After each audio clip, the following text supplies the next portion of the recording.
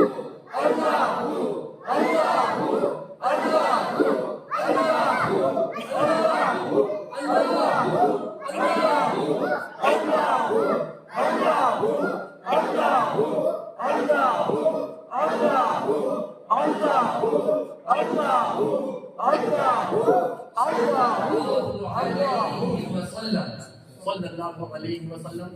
الحمدللہ ہم غوث و خواجہ کے غلام نے، ہم آقائے نامدار کے امتیوں نے، خدا کے بندوں نے اپنے گنہگار طریقے پر اپنے کمزور انداز میں اولیاء کرام کا وسیلہ لے کر، اللہ کے محبوب کا وسیلہ لے کر اللہ کی بارگاہ میں ذکر کی کوشش کی ہے. ابھی تک ہم نے 3 ذکر اللہ کی بارگاہ میں اللہ کے محبوبین کا وسیلہ لے کر پیش کیا ہے. اللہ کی بارگاہ میں کوشش کرنا ہمارا اور آپ کا کام ہے، اور ہماری کوشش کو قبول کرنا اور اس پر جزا اور رزلٹ دینا اللہ کے ہاتھ میں ہے. چوتھا ذکر حضرت غازی پیا سرکار کے طریقے پر، وہ ذکر جو حضرت سالار مسعود غازی رضی اللہ تعالیٰ عنہ سب سے زیادہ کیا کرتے تھے، یہ وہ ذکر ہے. تقریباً 1100 سال کا عرصہ گزر رہا ہے، حضرت سالار مسعود غازی رضی اللہ تعالیٰ عنہ کو شہید ہوئے. 13 سال کی چھوٹی سی عمر میں آپ شہید ہوئے، اور آپ اس چھوٹی سی عمر میں آپ کے دستے حق پرست پر، آپ کے دستے اقدس پر ہزاروں کی تعداد میں لوگ مشرف با اسلام ہوئے. ہزاروں کی تعداد میں غیر مسلم جو ہے وہ دامن اسلام سے کنیکٹ ہوئے، وابستہ ہوئے حضرت غازی پیا سرکار کی 13 سال کی چھوٹی سی عمر میں، اور آپ شہید، شہادت کا درجہ آپ کو نصیب ہوا. اور انڈیا میں ایک ڈسٹرکٹ ہے اتر پردیش، یو پی میں ایک شہر ہے بہرائچ شریف، وہاں پر آپ کا مزار پرانوار ہے. آج بھی جن لوگوں کو باڈی پر سر سے پیر تک جو وائٹ ہو جاتا ہے نا، وائٹ کوڑ، میں سمجھا آپ لوگ کوڑ نہیں سمجھ پائیں گے، اس لیے میں کوڑ کا جو پرابلم مرض ہو جاتا ہے، تو حضرت غازی پیا سرکار کی بارگاہ میں وہاں پر آپ کا جو حوض ہے، آپ کا جو نیر ہے، اس کو جو آپ کے تالاب ہے آپ کے مزار کے قریب میں، وہاں پر جانے کے بعد اس میں انسان کو چلا باندھنا ہوتا ہے. اور بہت سے ایسے کیسز ہیں کہ لوگ گئے اور ایک ہی ڈبکی لگانی ہوتی ہے. اب یہ ان کے اوپر ہے کہ وہ آپ کا کام کب ہونا ہے، یہ ان کے اوپر ہے. تو بہت سے ایسی مثالیں موجود ہیں کہ انسان کو پورے جسم میں کوڑ تھا، وہ وائٹ داغ تھا، پرابلم تھا، ایک ڈبکی لگا کر باہر نکلا، لگانے سے پہلے پورے جسم میں وائٹ داغ تھا، لگا کر ڈبکی لگا کر نکلنے کے بعد اس کا جسم ایک دم نارمل انسان کی طرح ہو گیا. اور ایک روایت کے مطابق ہر 1 گھنٹے پر وہاں حضرت خضر علیہ السلام کی حاضری ہوتی ہے. ایک روایت کے مطابق حضرت غازی پیا سرکار کے آستانے پر بھیس بدل کر آپ آتے ہیں. تو حضرت غازی پیا سرکار ایک 1100 سال پہلے کا آپ کا زمانہ ہے، آپ کی محفل لگی ہوئی تھی. کسی نے سوال کیا کہ سرکار آپ کے ذکر کرنے کا ایک نرالا انداز ہے، ایک انوکھا انداز ہے آپ کے ذکر کرنے کا، کیونکہ غازی پیا سرکار ذکر میں سب سے پہلے اپنی گردن کو اسٹریٹ آسمان کی طرف لے جاتے تھے، کراس میں نہیں، اسٹریٹ آسمان کی طرف لے جاتے تھے اور بولتے تھے اللہ. اس کے بعد وہ اپنی گردن کو اپنے رائٹ شولڈر کی طرف لے جاتے تھے اور بولتے تھے اللہ. اگین اپنی گردن کو اپنے لیفٹ شولڈر کی طرف لے جاتے تھے 3rd ٹائم. فرسٹ اللہ اسکائی کی طرف، سیکنڈ رائٹ شولڈر کی طرف اللہ، 3rd لیفٹ شولڈر کی طرف لے جاتے تھے اور بولتے تھے اللہ. 4th ٹائم اپنی گردن کو زمین کی طرف لے جاتے تھے اور بولتے تھے ہو. کیا ہوا؟ اللہ اللہ اللہ ہے نا. تو کسی نے سوال کیا کہ سرکار غازی پیا آپ کے ذکر کا یہ جو نرالا انداز ہے، انوکھا انداز ہے، ایسا کیوں؟ آپ اس طرح کا ذکر کیوں کرتے ہیں؟ اپنی گردن کو ہم نے تو دیکھا ہے کہ اللہ والے اپنی بے شمار اللہ والوں کا ذکر ہم نے دیکھا اور سنا ہے. کسی نے سوال کر لیا اس محفل میں 1100 سال پہلے کہ ہم نے دیکھا ہے اور سنا ہے کہ وہ اپنی گردن کو دو ہی طرف لے جاتے ہیں آسمان میں اور اپنے دل کی طرف, لیکن آپ اپنی گردن کو 4 پہ 4 طرف لے جاتے ہو. جانتے ہیں کیا جواب دیا؟ دل نہیں بلکہ روح کو چھو جانے والا جواب دیا اللہ کے اس نیک بندے نے آج سے 1100 سال پہلے.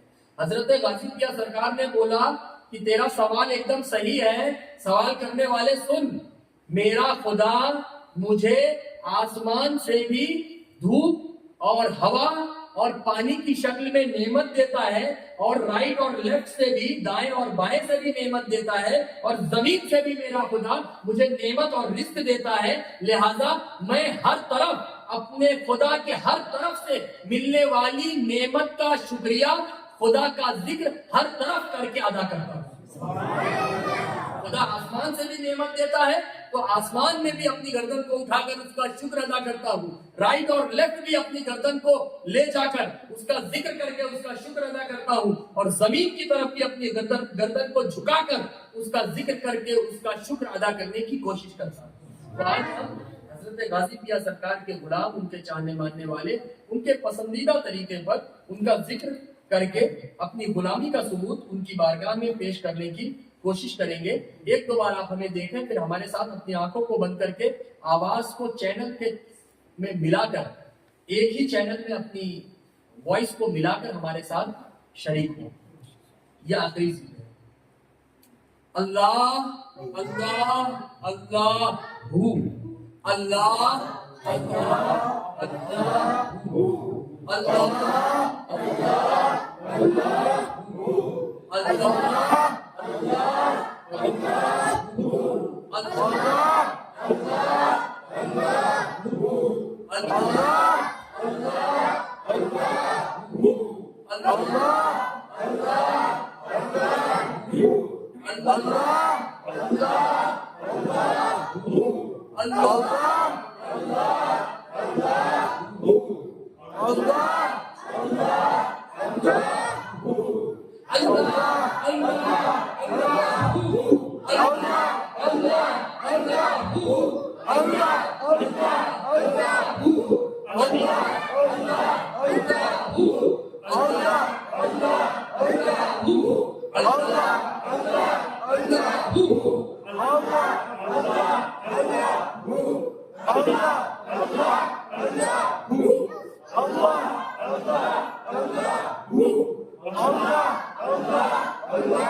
صلی اللہ علیہ وسلم. دعا کے لیے اپنے ہاتھوں کو اٹھائیں. مالک مولا کریمہ کارسازہ بندہ نوازا, آج ہم سب تیرے گنہگار سیاہکار خطاکار بندوں نے تیرے محبوب کا وسیلہ لے کر, تیرے محبوب کے محبوبین کا وسیلہ لے کر تیری بارگاہ میں ذکر کی سعادت لے کر, ذکر کا وسیلہ لے کر تیری بارگاہ میں بندگی کا ثبوت دینے کی کوشش کی ہے. مولا ہماری جانب سے اپنی بارگاہ میں قبول فرما. پروردگار ہمارے یہ دل جو گناہوں میں ڈوبا ہوا ہے, ہمارا یہ دل جو دنیا دار بن چکا ہے, ہمارا یہ دل جو سیاہ اور بلیک آؤٹ ہو چکا ہے, اس ذکر کے صدقے میں اس دل کو دنیا دار سے اٹھا کر آخرت کی فکر کرنے والا دل بنا دے. اس دل کو دنیا دار سے ہٹا کر نیکوکار بنا دے. یہ دل جو جس پر گندگی اور بلیکنس چھائی ہوئی ہے, مولا یار حبیب کے صدقے طفیل اس دل سے ڈارکنس اور بلیکنس ہٹا کر تیرے نور کے دائرے میں رہنے کی اس دل کو توفیق عطا فرما. یار حبیب کے صدقے طفیل ہمیں نماز پنجگانہ کا باجماعت عادی بنا دے. کو نماز پنجگانہ وقت پر پابندی کے ساتھ ادا کرنے کی توفیق عطا فرما.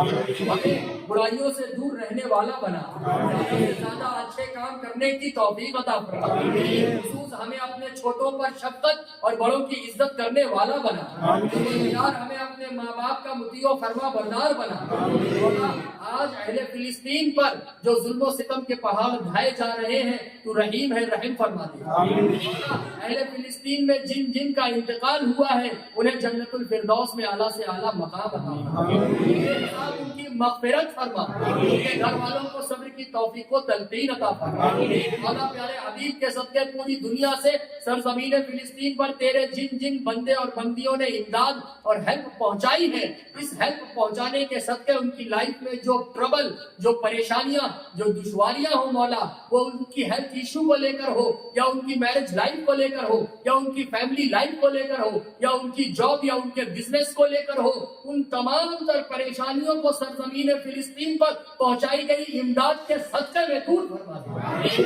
میرے ابو جان حضور شیخ الاسلام والمسلمین حضرت سید محمد مدنی میاں سرکار کی عمر میں، علم میں، عمل میں، صحت میں برکتیں عطا فرما۔ کرم کو ہم تمام ان کے چاہنے ماننے والوں پر تادیر قائم و دائم فرما۔ یہاں موجود بہت سے ایسے تیرے بندے ہوں گے جو اپنی جاب یا اپنے بزنس کو لے کر پریشانیوں سے گزر رہے ہوں گے، انہیں رزق حلال عطا فرما۔ تیرے بندے ہوں گے جو بیمار ہوں گے، مولا انہیں شفائے کاملہ عاجلہ عطا فرما۔ جیسے بھی تیرے یہاں موجود بندے ہوں گے جن کے گھر والے، جن کے رشتہ دار یا جن کے والدین، جن کے پیرنٹس کا انتقال ہو گیا ہوگا، ان انتقال ہونے والوں کو جنت الفردوس میں اعلیٰ سے اعلیٰ مقام عطا فرما۔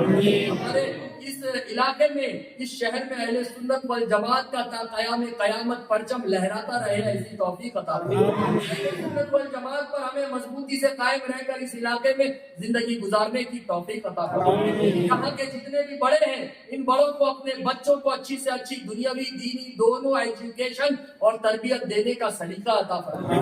بچوں کو بڑا ہو کر ایک مسلمان بچے کی شان سے اپنے بڑوں کا مؤدب بن کر، فرما بردار بن کر، ان کا اوبیڈینٹ بن کر زندگی گزارنے کا جذبہ اور سلیقہ اور لیاقت اور صلاحیت عطا فرما۔ اور پروردگار یہ جو جماعت خانہ ہے، یہ جو عبادت گاہ ہے، اسے تا قیام قیامت آباد کر دے۔ ہماری اہل سنت والجماعت کی جلد سے جلد مسجد ہو جائے۔ مولا تیرے گھر کی تعمیر یہاں کے لوگ، ہم لوگ کرنا چاہتے ہیں، پروردگار پیارے حبیب کے صدقے تیرے گھر کی، اپنے گھر کی تعمیر میں ہمیں یہ ہمارے بڑھتے ہوئے قدموں کی لاج رکھ لے۔ تیرے گھر کی تعمیر میں، تیرے گھر کی پروجیکٹ میں ہمارے، ہم جو کاندھے سے کاندھا ملا کر آگے بڑھنا چاہتے ہیں، اس میں ہمیں طاقت اور قوت عطا فرما۔ اور اگر یہاں موجود اس علاقے، اس شہر میں ہم تیرے کسی پریشان حال بندے بندی کو دیکھیں اور تو نے ہمیں اگر اس لائق بنایا ہو مولا، تو ہمیں تیرے پریشان حال بندے بندی کی پریشانی کو دور کرنے کی توفیق عطا فرما۔ ہمارے حافظ شفیق صاحب کے ذریعے جو بھی دینی، ملی، سماجی، فلاحی خدمات انجام دی جا رہی ہیں، مولا اپنی بارگاہ میں انہیں قبول فرما لے۔ خلوص و للہیت میں ڈوب کر ہمارے عزیز القدر حافظ شفیق صاحب اشرفی جو دینی خدمات پیش کر رہے ہیں، ابھی تک کی ان کی تمام تر خدمات کو اپنی بارگاہ میں قبولیت کا درجہ عطا فرما۔ مستقبل میں بھی یہ منبر رسول پر کھڑے ہو کر یا انڈیویجولی جس طرح بھی اسلامی پیغامات کو یہ اسپریڈ آؤٹ کریں، ان کی زبان سے نکلنے والے اسلامی ہدایات کو، پیغامات کو سننے والے تیرے بندے بندیوں کو سن کر عمل پیرا ہو کر زندگی گزارنے کا سلیقہ عطا فرما۔ ان اللہ وملائکتہ یصلون علی النبی یا ایھا الذین آمنوا صلوا علیہ وسلموا تسلیما۔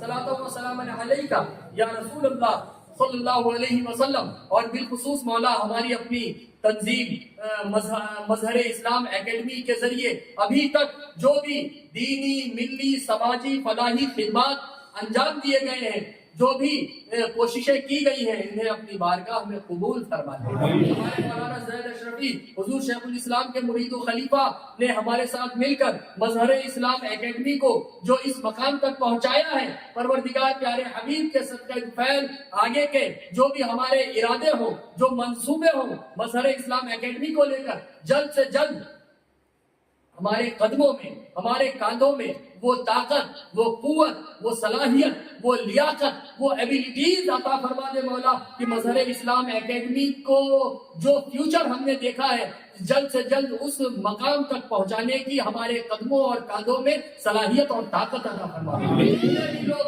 مظہر اسلام اکیڈمی سے جڑ کر دین کی، سماج کی، ملت کی خدمت انجام دے رہے ہیں، ان کی خدمات کو اپنی بارگاہ میں قبول فرما لیں۔ ان اللہ وملائکتہ یصلون علی النبی یا ایھا الذین آمنوا صلوا علیہ وسلموا تسلیما۔ محمد المهدی الجود والکرم وآلہ وبارک وسلم صلاۃ وسلام علیک یا رسول اللہ صلی اللہ علیہ وسلم۔ سبحان ربک رب العزۃ عما یصفون وسلام علی المرسلین والحمد للہ۔